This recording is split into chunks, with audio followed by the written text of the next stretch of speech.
Bonjour mes amis, il y a quelqu'un qui m'a écrit pour me demander c'est quoi la différence entre mes vidéos où je parle du Québec et les autres où je parle de la France. Alors je vais te dire un truc. La différence de ces vidéos, c'est qu'elles abordent, si tu veux, la même problématique, mais à des niveaux différents. Parce que le Québec, si je prends une image, le Québec c'est aujourd'hui un type, quelqu'un qui est debout devant une machine industrielle avec un engrenage qui tourne très vite. Et le gars se demande s'il doit mettre la main dans l'engrenage ou pas. S'il met les doigts, d'accord? Ça, c'est la problématique du Québec. La problématique de la France, c'est un type qui a été avalé par cette machine complètement. Il a mis la main, il a été avalé, il est parti, il reste que ses chaussures, hein, d'accord? Il y a que ses godasses qui dépassent comme ça, et puis on essaye de le tirer, mais on a que les chaussures qui viennent en main, d'accord? Donc voilà, ça c'est grosso modo la différence. Ça signifie qu'en fait, je suis très heureux aujourd'hui de pouvoir parler avec vous de la charte du Québec, mais je n'aimerais pas être là dans 5 ans en train de vous parler de problématiques que vous ne connaissez pas aujourd'hui, mais que vous allez découvrir à votre corps défendant. Voilà, c'est ça. C'est-à-dire que notre but, c'est que la boîte de Pandore reste fermée. La discussion sur la charte et puis aussi sur le voile nous a entraîné sur une voie un petit peu glissante, sur une discussion un petit peu glissante, comme très souvent, certaines problématiques peuvent nous entraîner sur un faux débat. Alors, j'essaie de recentrer, je vous explique un petit peu ce qui me gêne dans le débat. C'est-à-dire qu'il est parti, mais c'est de ma faute aussi, il est parti sur la question de savoir si le voile est une obligation islamique ou pas. Je vous dis un truc, cette question n'est pas pertinente du tout. Je vais vous dire pourquoi. Nous sommes dans des sociétés qui respectent les croyances, que ce soit les croyances religieuses, mais aussi d'autres croyances qui n'ont rien de religieuse, mais on respecte les gens qui sont porteurs de ces croyances-là. Or, qu'est-ce qui fonde la légitimité d'un acte basé sur une croyance? C'est que quelqu'un y croit.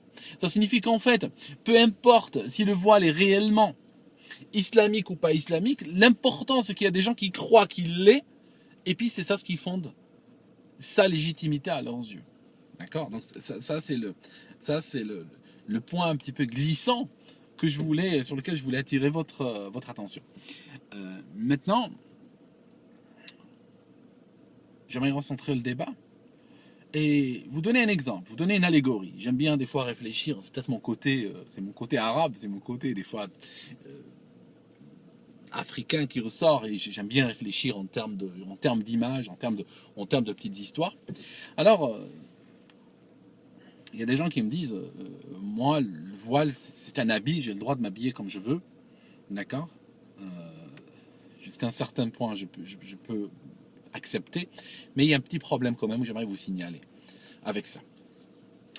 Imaginons que nous organisons une expédition, nous sommes 10 personnes, nous sommes un groupe avec un objectif commun. Notre groupe décide par exemple de faire une randonnée de 1000 km ou décide de s'attaquer à une montagne ou à un objectif de cette sorte-là, un objectif commun et difficile à atteindre. Alors imaginons que le matin du départ, d'accord, un des membres de l'expédition arrive et au lieu de l'équipement habituel pour ce genre d'expédition, qu'est-ce qu'il a? Il a ramené avec lui un gros carton plein de livres qu'il veut porter. Et puis un chariot avec un meuble. Il dit, bon, je tiens ce meuble-là, j'aimerais l'emporter en montagne avec moi. Et puis il porte des sandales à ses pieds. D'accord. Maintenant, est-ce que moi, si je suis par exemple le chef de cette expédition, est-ce que j'ai le droit de le forcer à ne pas prendre ses livres, à prendre de l'équipement pour la montagne, et puis en fait remettre en cause ses choix? Est-ce que j'ai le droit de le faire, oui ou non? Oui, j'ai le droit de le faire.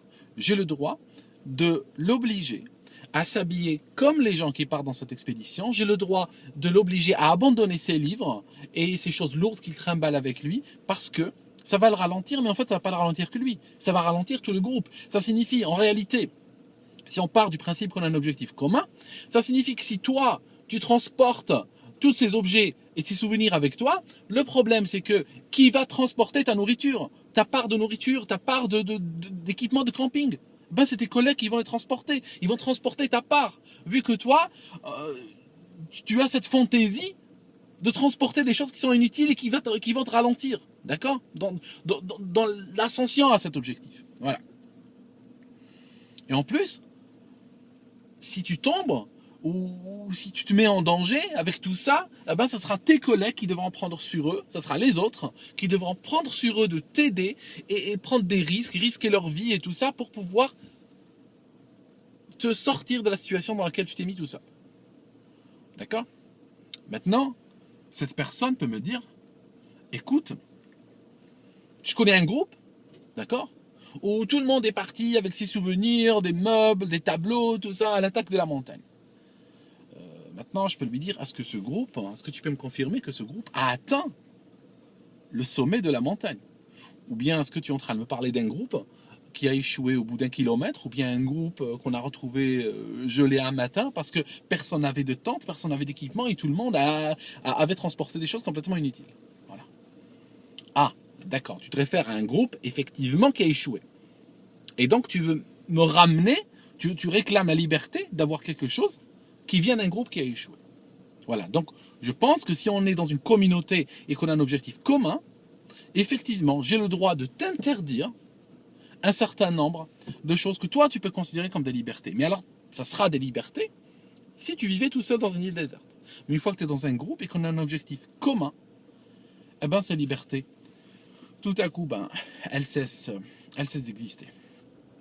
Encore une fois, je suis en train de faire un rapprochement avec cette histoire du voile.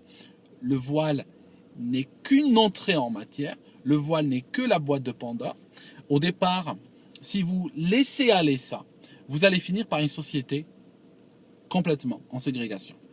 Je vais encore vous raconter quelque chose à propos de ségrégation.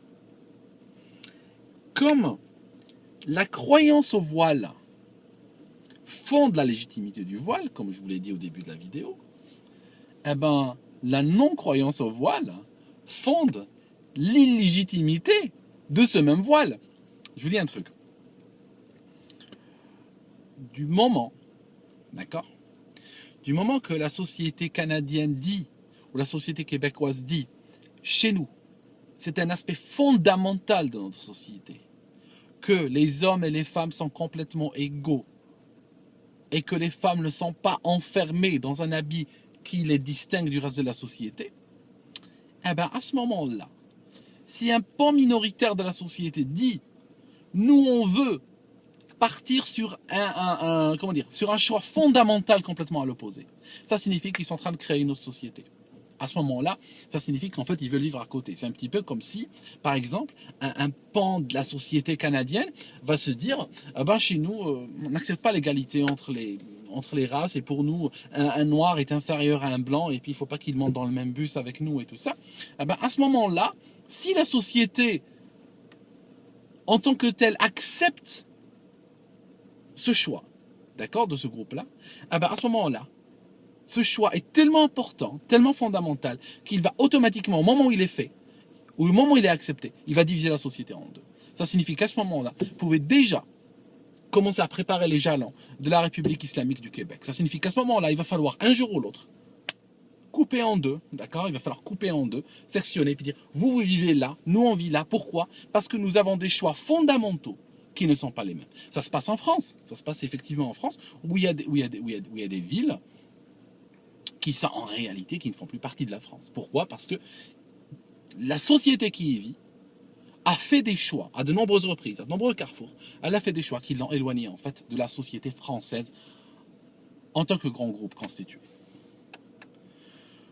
Voilà, je pense que ceci nous permet peut-être de recadrer le débat et sortir, si vous voulez, du côté théologique qui n'a pas lieu d'être, à mon sens. Je vous souhaite tout de bon, comme on dit en Suisse.